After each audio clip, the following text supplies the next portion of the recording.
له ښې حکومتولۍ څخه د دشتیارچي ولسوالۍ اوسیدونکو خوښي. د کندوز ولایت دشتیارچي ولسوالۍ اوسیدونکي وایي د اسلامي امارت له حاکمیت را په دې خوا هیواد کې د حکومتولۍ او غوره خدماتو وړاندې کولو بهیر د پخوا پرتله د پام وړ ښه شوی دی. الحمدلله در ادارات دولتی که مراجعه میکنیم به خاطر مشکلات مردم الحمدلله دیگه بسیار رویه نیک میکنن، بسیار برخورد خوش میکنن و در سعی وقت مشکلات مردم رفع میشن.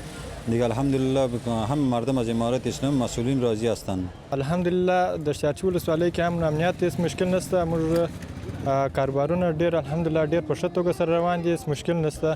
په ورته مهال بیا د دشتیارچي ولسوالۍ سیمه ییز چارواکي په دې ولسوالۍ کې د ښو خدماتو وړاندې کولو خبره کوي او وایي چې د هرې ورځې په تیریدو سره د ښې حکومتولۍ پر لور پیاوړي ګامونه پورته کوي.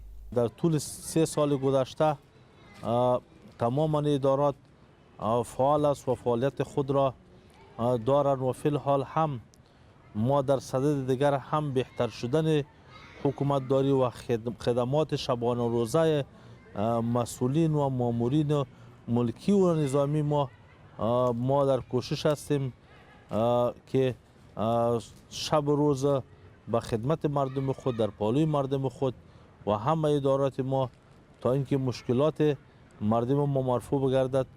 د دشتیارچي ولسوالۍ اوسیدونکي په داسې حال کې له ښې حکومتولۍ او غوره خدماتو خوښي څرګندوي چې د اسلامي امارت له بیا واکمنېدو را په دې خوا په بېلابېلو برخو کې د پام وړ پرمختګونه شوي دي.